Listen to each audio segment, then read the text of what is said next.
Typhoon Percy, known in the Philippines as Typhoon Klaring, was the third tropical cyclone to affect the country in 1990.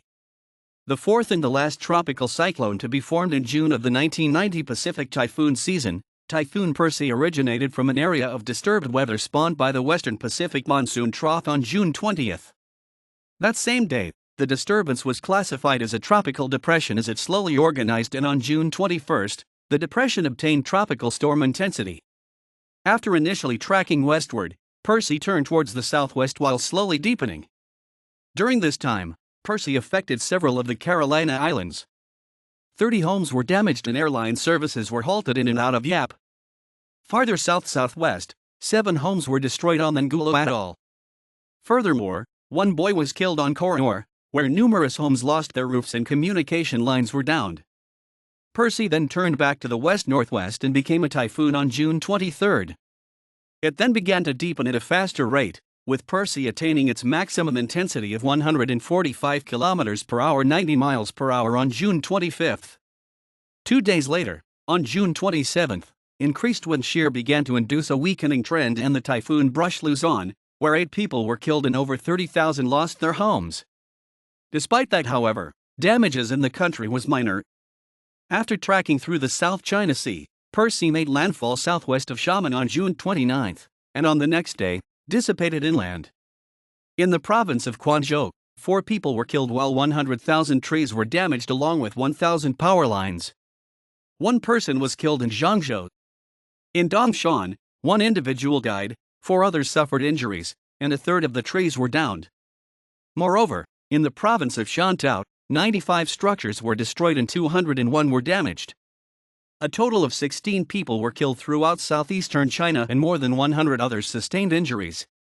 Damage was estimated at $28 million, 190 million yen.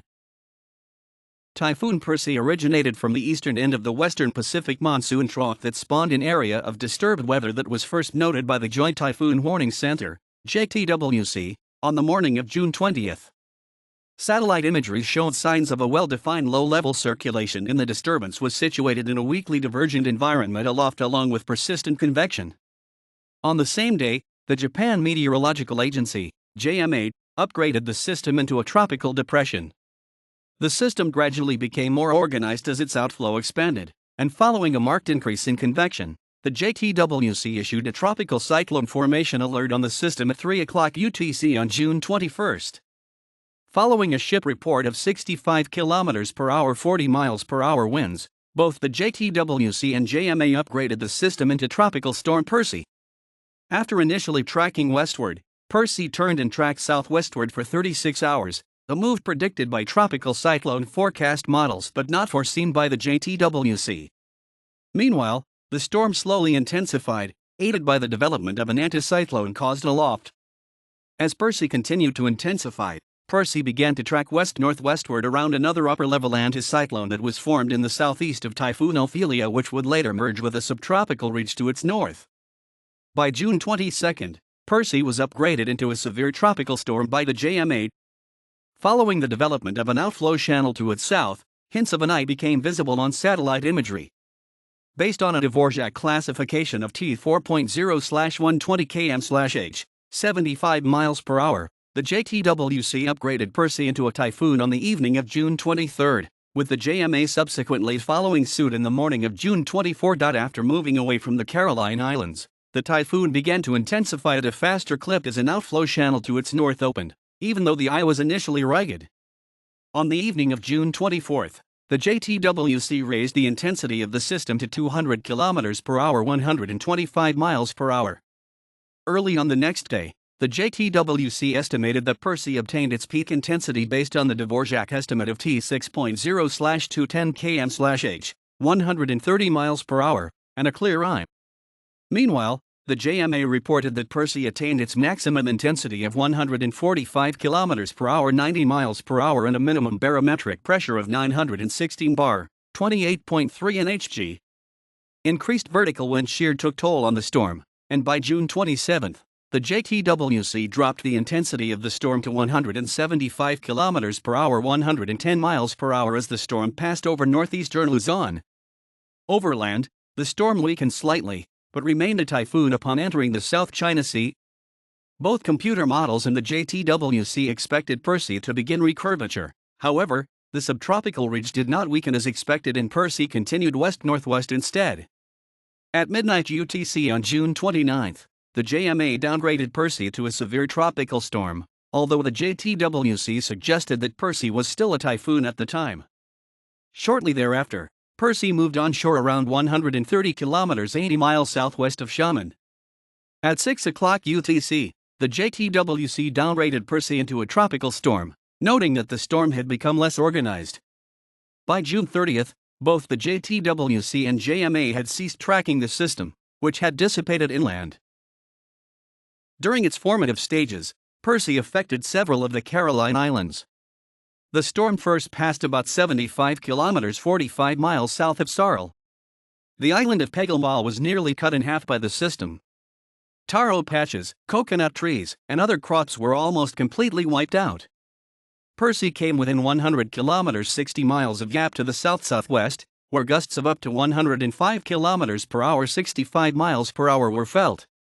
There, widespread flooding was reported due to storm surge, with most roads on the island requiring closure and 30 homes being damaged. Airline services in and out Yap were halted. To the south-southwest of Yap, the island of Ngulu Atoll bore the brunt of the typhoon. Gusts of up to 130 kilometers per hour 80 miles per hour resulted in the destruction of all crops on the island.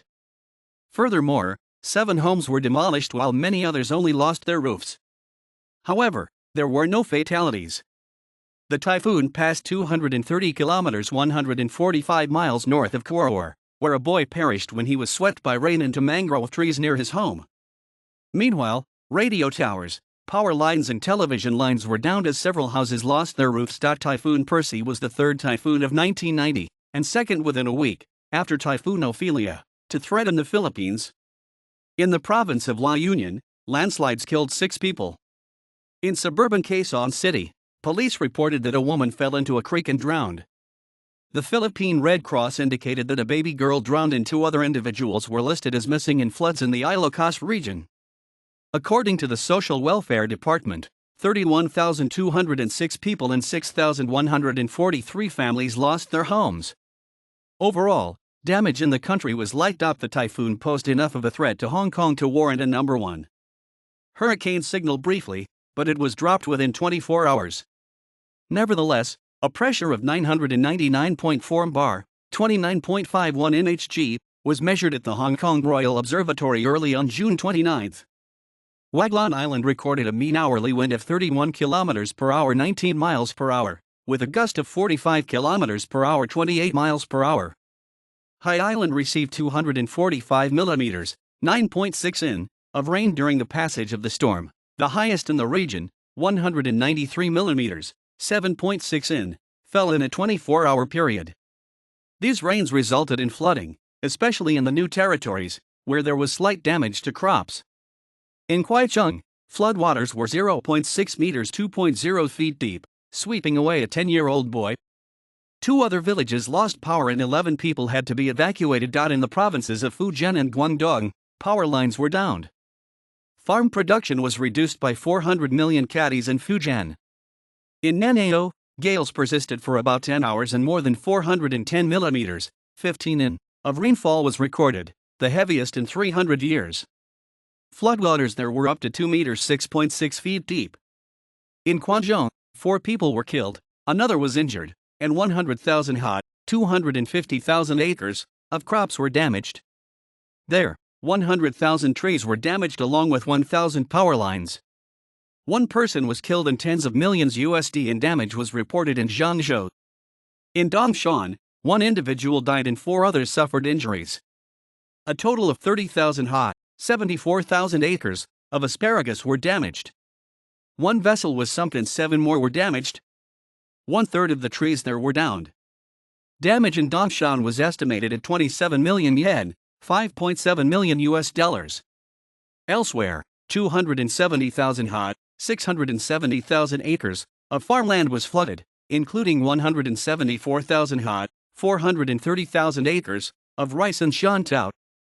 95 structures were destroyed and 201 were damaged. Roughly 20 kilometers 12 miles of a highway was destroyed. Damage totaled 49 million yen, $10 million US dollars. Overall, greater than 6,650 homes were damaged and numerous fishing boats sunk. 16 people were killed throughout southeastern China and more than 100 others sustained injuries. Damage was estimated at 28 million US dollars. References